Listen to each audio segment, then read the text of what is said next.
Hello, welcome, and thank you for joining me for this second video in which I'm going to be telling you more about the thinking environment, the fabulous approach developed by author and educator Nancy Kline, which really helps to enhance and ignite the quality of thinking in your organisations, creating the conditions where all can thrive. I'm a lawyer by background with a training in organisational psychiatry and psychology, and for the last 20 years or so I've been working with organisations around the world, helping them to enhance the quality of thinking in their meetings. They typically invite me in because they want better outcomes for their clients, their service users, and of course the bottom line. So today I'll be explaining more about the thinking environment and in particular the foundation course, but along the way I'll also be sharing with you some techniques that you can use straight away to enhance the quality of thinking in your meetings. But first I want to begin with a quote from Nancy, which I think is really important because it highlights why this is so important. And indeed I think the implications of what she's saying here is really quite chilling. She writes, "Every minute, even while you sleep, groups known as organisations are meeting to decide how you will live. They're deciding whether you will work or not, whether you will suffer or luxuriate, what you will be allowed to know and when, where you should put your faith and what you will put into your body, and how much all of this will cost. These groups are deciding who matters and how much. In fact, most of what affects each of our minute-to-minute individual lives is decided by groups meeting without us, and we have to trust them. And when we are in one of those organisations, making some of those decisions, we have to be trusted." So I think this quote by Nancy really highlights why it's so important that as leaders we get this right. After all, these days we are directing public and private sector organisations in a very changed world. We have financial crises, climate change, a global pandemic, and we're using natural resources faster than nature can regenerate, all against a backdrop of radical transparency. We can't ignore these things in directing and steering entities in the 21st century, and we cannot solve the 21st century problems we face with the 20th century mindset that created them. And here again, this is why Nancy's work is so important, because it ignites and creates the space for fresh, independent thinking to emerge. It creates the conditions where people can say what they really think and where others actually listen. We need to change the culture in our organisations, and in particular our meetings culture, because of course it's there that the decisions are made that are going to determine our future. And yet today, to quote Nancy again, thinking for yourself is still a radical act. One of the first challenges we face is that we live in a world of constant distraction, and the tech writer Linda Stone wrote about this in the 1990s when she coined the phrase continuous partial attention. She described this as a state that is driven by a need to be connected, scanning and optimizing opportunities, activities and contacts. It's not necessarily a dysfunctional state, but often leads to increased stress and an inability to focus and concentrate on the present moment, prohibiting reflection, contemplation and thoughtful decision making. The constant connectedness that is associated with this also affects relationships, lowers productivity levels, and leads to overstimulation and a lack of fulfillment. You may recognise that. Indeed, when I talk to clients, they say that it's something they see all of the time, and they really appreciate this definition because they feel it defines a problem that they feel they've been facing. The thinking environment offers an antidote to this because it frees people from this sense of urgency, rush and distraction that undermines the quality of their thinking and decision making. Clients say what particularly resonates with them about Linda Stone's definition also is this feeling of a lack of self-fulfillment because nothing ever feels finished or complete. We're always being drawn in so many different directions that we live with this constant distraction, and so there's never that sense of satisfaction from having done something. And they say that this sense of constant distraction also means that they're rarely in the present moment. And of course, again, this undermines the quality of the thinking and decision making. Let's look at this problem a little bit more, and in particular look at what the research has to say about what this means for business and corporate success. A report by the Good Governance Forum stated that how good boards become great boards depends critically on the quality of their conversation. Action at board level, they say, is essentially thinking, and conversation is thinking out loud at the highest level of the enterprise. And yet, if we look at our meetings culture, it's rarely the case that people feel they can say what they really think and others actually listen. One of the things I often say is that we need to go beyond 20 seconds. And what do I mean by that? Well, the Gottman Institute in Washington says that we're typically interrupted within 20 seconds of starting to speak. And in business, that interruption can, of course, take many forms. There you are making your point, and out of the corner of your eye, you see people having a side conversation, or perhaps looking at their iPhones, or being distracted by something on their laptops. And that interruption really undermines the quality of your thinking, because it's as though someone has ever so lightly just come and tapped you on the face. You try to make your point, but you start to think, oh my goodness, I've lost them. They're not interested. I knew I shouldn't have started there, and I'd better hurry up and get to make my point, because they're going to interrupt me again, and they're really not interested in what I have to say. And so we have these meetings which are full of a stream of interruption, because people feel they have to hurry up and get to the point, because there was so much on the agenda, there's so many things to get through, and there isn't enough time and space to think. What this means is we tend to be making decisions based on the data and perhaps the information we have. And if we're lucky, then maybe the knowledge, because there are these different levels. We start with data at the top, underneath that we have information, then we have knowledge. But underneath all of that is wisdom.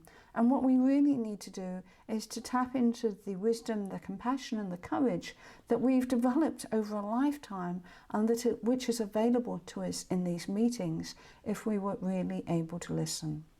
But as I say, this constant interruption, the need to get to the point quickly, the injunction of speedier, faster, quicker, more, means that we aren't using the wisdom that is available to us. The other thing I find is that people also go into meetings and they zone out what other people are saying, because they're so concerned about remembering the point they want to make when they do get some airtime, that they don't want to be put off by what other people are saying, or indeed distracted. So again, this means they're not listening, we're not listening to each other, and we're not learning together. And so again, the quality of thinking is undermined. But what would happen if people weren't interrupted? If people really did listen with respect and genuine interest, and we were encouraged to go beyond the 20 seconds, able to think freely and independently? I often think it's as though we go into the long grass, and as I say, we start to tap into the wisdom, compassion and courage that's available to all of us. What would mean is that we would be making more discerning decisions. We would be making more thoughtful decisions. And Nancy Klein, in her last book, asked the question, how much more elegant and nourishing might the inventions of the last 100 years or so have been if people hadn't been interrupted when they were thinking? What might this mean for our relationships, for our teams, for our organisations, and indeed the world? It was over 20 years ago that Nancy Klein first came up with her seminal statement that the quality of everything we do begins with the quality of the thinking we do first, and that depends on how we treat each other when we are thinking.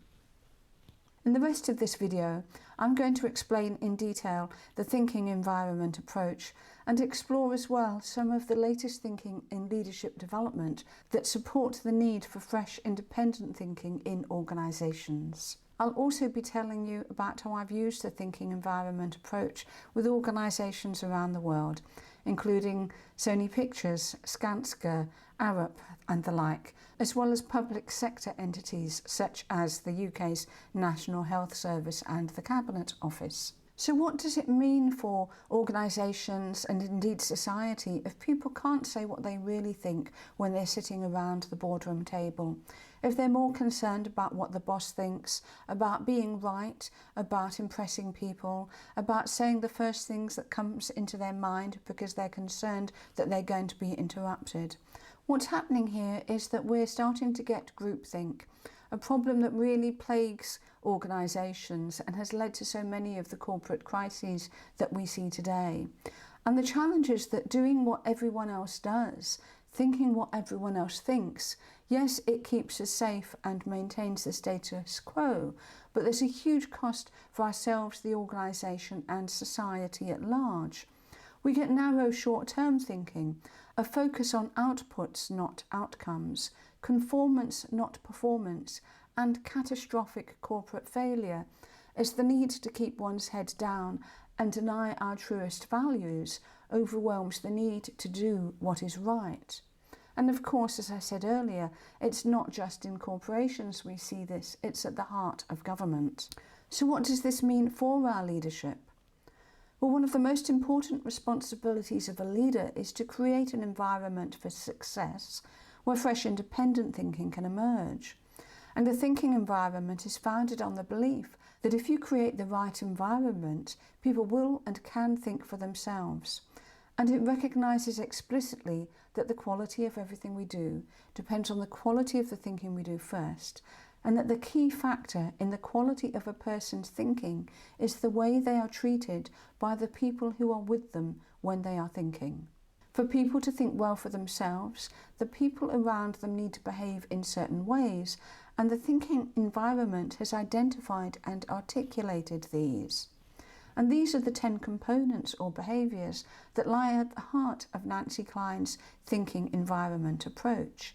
Introducing a few of these components into groups and meetings will have a huge effect on the quality of the thinking, and arranging all interactions as thinking environments has the potential to be truly transformational and ignite the 21st century thinking that the world requires. In a few moments, I'll take you through the 10 components, but first I want to give you an example of a case study, a client that I worked with several years ago, which I hope will really bring this to life for you. The organisation was a major contributor to its local economy, a major employer, and it delivered care to a population of over 250,000 people in the area where it existed. And it was what we call nowadays an anchor organisation, which meant there were a great many stakeholders, all with different needs, interests and expectations. Very often people found themselves in meetings where the core and critical questions weren't being asked or considered, and they weren't being challenged because people were so concerned about the sorts of factors I mentioned earlier, making sure they were saying the right thing or staying on the right side of certain people. And a lot of this, of course, was about power, because certain people within the meetings had the power, whether this was because of seniority, because of their role, or perhaps because they held the money or the budget. And when we calculated the cost of the time spent in these meetings in terms of resources and attendance, it was really astronomical. And yet people said they felt that up to 60% of the time they spent in these meetings was wasted. So they invited me in to deliver some training on the thinking environment. And I went back several weeks after to see what a difference, if any, the training had made to the quality of their meetings. I was of course delighted because they told me that the meetings were very much more successful, that people were able to deal with really challenging issues that previously they wouldn't have brought to the table because there was a fear that they wouldn't be able to deal with the issue or that it would lead to a breakdown in relationships. This had meant that previously things had not been resolved. Now they were able to say what they really thought, and they were listening to each other better. And this meant there was respect and interest in the meetings, and that the level of engagement had gone up dramatically because of the 10 components. It also meant that everybody had a say, meetings were inclusive and no longer dominated by a few people. Indeed, I got a testimonial from their Chief Operating Officer who said that it had made a profound difference, that meaty issues were now coming to the table, that people went away feeling empowered, and importantly, they found they had saved time and money, and they were able to cover the cost of a nurse that year because of time and money that had been saved by the enhanced quality of thinking and decision making, which was really fabulous. So let's look at the 10 components that can make such a difference. The first is attention, and attention is hugely important in the thinking environment. In fact, it's the cornerstone of everything. And this is because when someone is thinking around us, much of the quality of what we're hearing from them is because of our effect on them, the quality of our listening, the quality of the attention that we're giving them. Attention driven by deep respect and genuine interest in what a person thinks is the key to the thinking environment. In practice, it means not interrupting when another is speaking, not stopping their ideas in mid-flow, not running the risk of losing a terrifically useful idea because we don't want to wait to hear it out. And knowing that this level of attention is in the room means people really start to think for themselves. And here I'm going to give you the first of the techniques which I mentioned earlier that you can use straight away to enhance the quality of thinking in your meetings. And it's using rounds. Rounds are one of the building blocks of the thinking environment. And this works well whether you're meeting face-to-face in a meeting room or whether you're working virtually online. The first thing to do is to put everyone in a circle, and of course online this will be a virtual circle, and I often use the example of doing a clock face where you put people at 12 o'clock, 3 o'clock, 6 o'clock, whatever, so they know where they are in the circle. And you ask a question, and a question is really important, a question that goes to the heart of any issue. And you ask that question and invite a volunteer to start, and then you go to the right or left of that person in order around the circle. And you'll continue in this way without interruption, with no one speaking twice before everyone has spoken once. It's important to note that people can pass, because we don't want people sitting there thinking, oh gosh, I've got to think of something really clever to say, when they should be listening to somebody else, or just repeating what's already been heard. This takes away that anxiety and instead means that people feel comfortable and free to listen, which in turn means when they come to speak, they will have had their own thinking ignited. I've really seen this transform the thinking in meetings and in organisations. The second of the 10 components or behaviours is equality. And in a thinking environment, everyone is valued equally as a thinker. Everyone gets a turn to think out loud and a turn to give attention. And to know you'll get your turn because you're using rounds, knowing you'll get your turn to speak without interruption, makes your attention genuine and relaxed. It also makes your speaking more succinct. And equality keeps the talkative people from silencing the quiet ones, but it also requires the quiet ones to contribute their own thinking. The result is high quality ideas and decisions and enhanced engagement. This, of course, can be a real challenge for those hardened by years of standard competitive business practice. And for obvious reasons, it's almost always the most senior people who find these ideas hard to accept. Yet when used in meetings, they have a profound effect on thinking, producing a clarity and depth of thought that will save time and prove extremely effective. Ease is the third of the thinking environment components. And this is an internal state free from rush or urgency that creates the best conditions for thinking.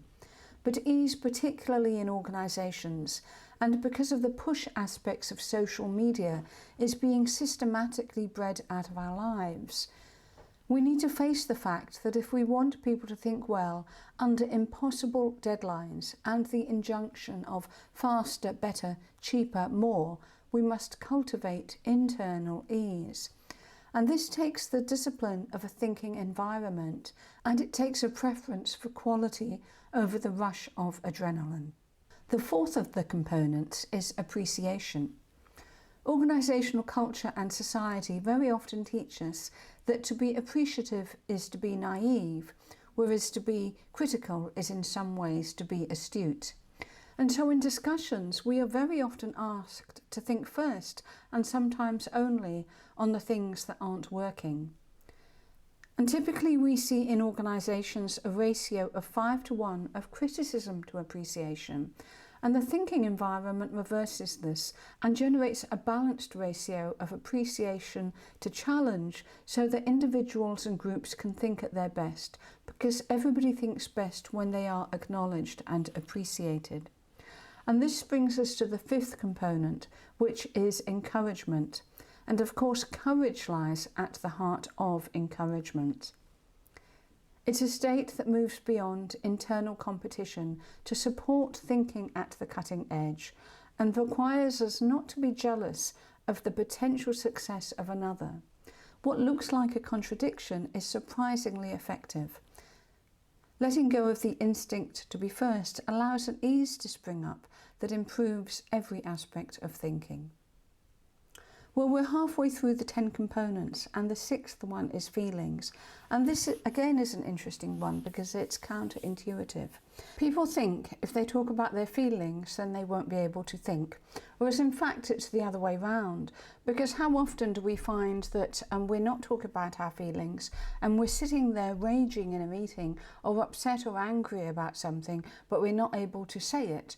And it means that that's constantly on our minds. We can't really think about the matter at hand because we're so upset. It's a bit like holding a beach ball under the water. The longer you hold it under, the more tiring it gets, the more energy it takes, and then it eventually just explodes as everything comes to the surface. And of course it's the same in our meetings.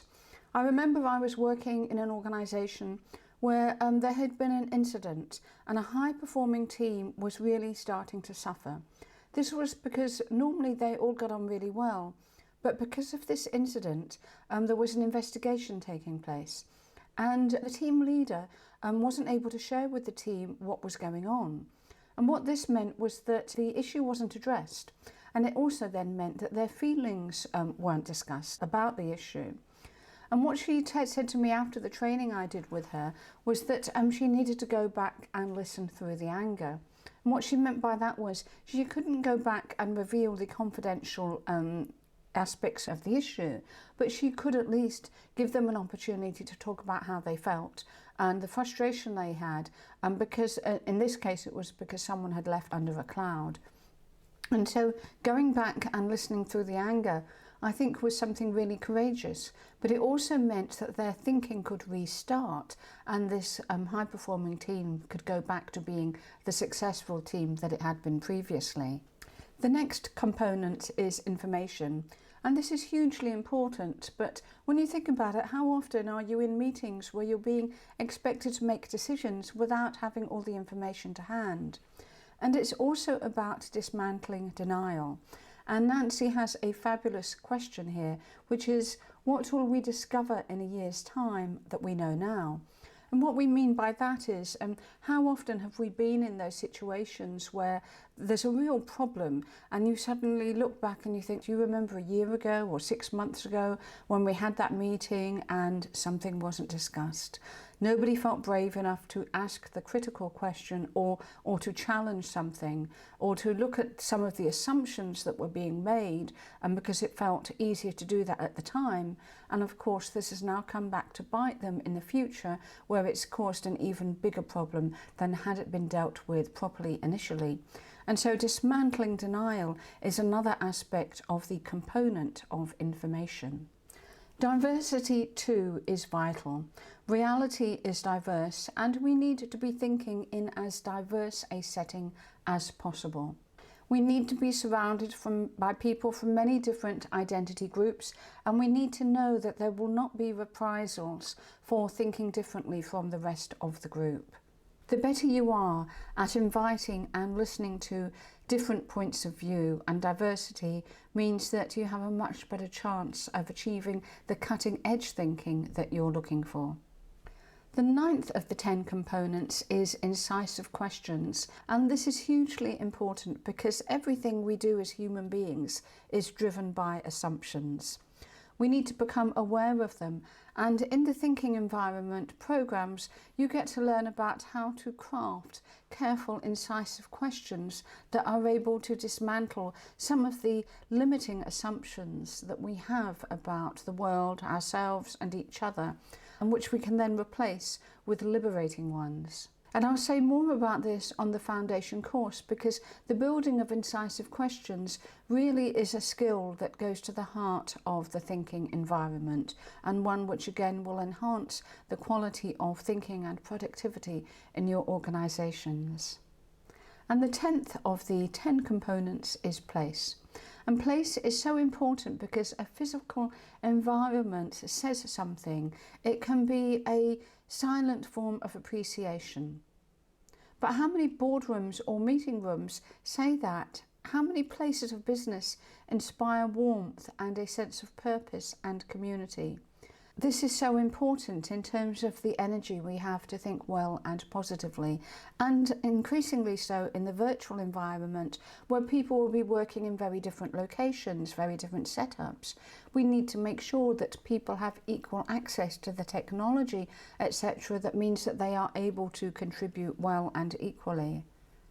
It means making sure that we have the breaks that are needed. After all, how many of us are sitting in meetings back to back when there aren't sufficient breaks? And it means that our minds aren't on the matters at hand. Instead, we're thinking about our rumbling tummies, about the fact that we need to stretch our legs or need a bio break of some sort. So place is hugely important, both in terms of the physical environment, but also making sure that our personal needs are being met as well. But what does all of this mean in practice? How do you actually apply this in a genuine meeting? Well, that's one of the things I'll be looking at in the Thinking Environment Foundation course. And if you join me there, you'll have an opportunity to practice all of the techniques that I'm talking about today, and will indeed be immersed in a thinking environment, which will enhance the quality of thinking in the program itself. When we're using the thinking environment in a meeting, to begin with, the chair, whether it's chairman or chairwoman, would probably choose to sit halfway down the boardroom table rather than at the head of the table, because here we're moving away from the notions of hierarchy and we're wanting to be much more inclusive. They'd look around the group and invite them to start a round by asking to hear from each person about what's been going well for them since they last met. Because if you remember, I talked earlier about how important it is to focus as much or indeed more on the positive than the negative, because it's effectively priming the pump for the thinking that goes after. And then a round would proceed by starting with a volunteer and going to that person's right or left. What's happening here by using a round is everybody joins the meeting as they speak, because we don't arrive properly until we've spoken. And then speaking in a round without hierarchy, we're creating ease, which means that as people become accustomed to working in this way, they start to think better. Importantly, they make connections with each other and with ideas. When the round is complete and everyone, including the chair, has spoken, he or she will then turn to the first agenda item. And here's another technique that I'm going to share with you that can really have a huge impact on the quality of your meetings and that you can use straight away. And that's to put agenda items in the form of questions. And the reason for this is that the mind works better in the presence of a question. For example, when you think of many meetings that you go to, the first agenda item might be incident report, or it might be this month's budget. Rather than have a bland statement such as that as an agenda item, instead you can ask a question. So for example, rather than September financial report, it might say, what are the implications of the shortfall in the September budget? When people hear that, they immediately start thinking. And it also means that you've really thought about what is the question here that we're wanting to cover. And it means that we're igniting the thinking in the people around the room. People feel more engaged because they know that the questions that are going to be asked are the core and critical questions, rather than just those that tend to sit in meetings and which really don't engage in any way. The chair asks the question. He will remind everyone not to interrupt the speaker and remind the speaker to be succinct, and he will promise that there will be discussion afterwards. If the group is larger than 8, I typically split it into 2 smaller groups so that the rounds happen in less time and everyone still gets a chance to speak. After any round, there is of course the scope for the conversation and the asking of questions and discussion that you would normally see in a regular meeting. But the only rule is that again there isn't interruption. So you wait for somebody to finish the point they're wanting to make before you come in. So you're still having that ebb and flow of discussion, but it's without interruption, which means that there is attention, equality, ease and interest in the room. At the end of the agenda items, the chair will summarise the decisions that have been made, and in a final round, he'll ask each person to comment succinctly on what they feel has been achieved and what has gone well. Because, as we said earlier, appreciation and encouragement are hugely important, and we need more of this in organisations. This approach moves us away from a culture of blame and negativity that we so often see in our organisations. And what's not happening here is status interruptions, power play, time wasting, competitive thinking and showing off. Well, I'm conscious I've covered a lot of ground here, and I hope I've been able to give you a real sense of what the thinking environment is about. But I'm aware you may have some concerns. You may be thinking this doesn't apply to you or your sort of organisation, or indeed the people in it, particularly if you have certain types of personalities. You may be thinking that the people in your organisation won't welcome this sort of communication or behaviour. Well, in my experience, there isn't an organisation that doesn't benefit from it, because it's something that people really crave. People want the time and space to think, to be heard and listened to, and to have powerful connection with others. And of course, we know that good relationships are vital to the success of any organisation.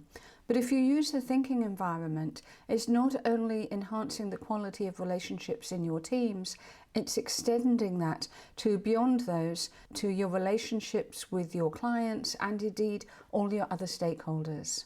My clients have ranged from builders in the construction industry to doctors and nurses on the front line, from the most senior civil servants to those in the most hierarchical of structures, including the military and the judiciary.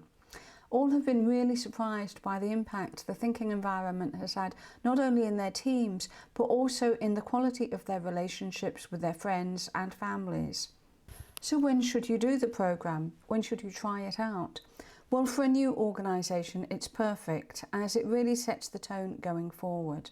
For others, the best time, of course, is now, as you can't afford not to be getting the very best out of your teams and creating that culture where all can thrive. Now is the time to make a transformation in the communication and productivity in your organisation. So where, when and how does it take place? The programme is typically spread over 4 mornings spaced a week apart. It's run over Zoom, and there's a maximum of 10 participants, ensuring that there's good attention for everybody and plenty of time to practice the various techniques that I've outlined for you today. The investment is £750, and there's a £50 discount if you sign up early. This includes a coaching session at the end of the programme with me. There's a 10% discount on any future programmes you sign up for, as well as for my coaching and consultancy services. And if you've any qualms, there's really no risk, as I'm offering a full refund to you if for any reason you feel at the end of the programme you've not received value. So I do hope you'll join me. The thinking environment is not only transformational for your teams and organisations, but also for you, your friends and family, and it's an absolute delight to deliver. One of the really special things is you get to meet an amazing group of people and you form a network that lives well beyond the life of the programme. I do hope you'll join me. All you need to do to sign up is click the button below, and I look forward to seeing you. Bye bye.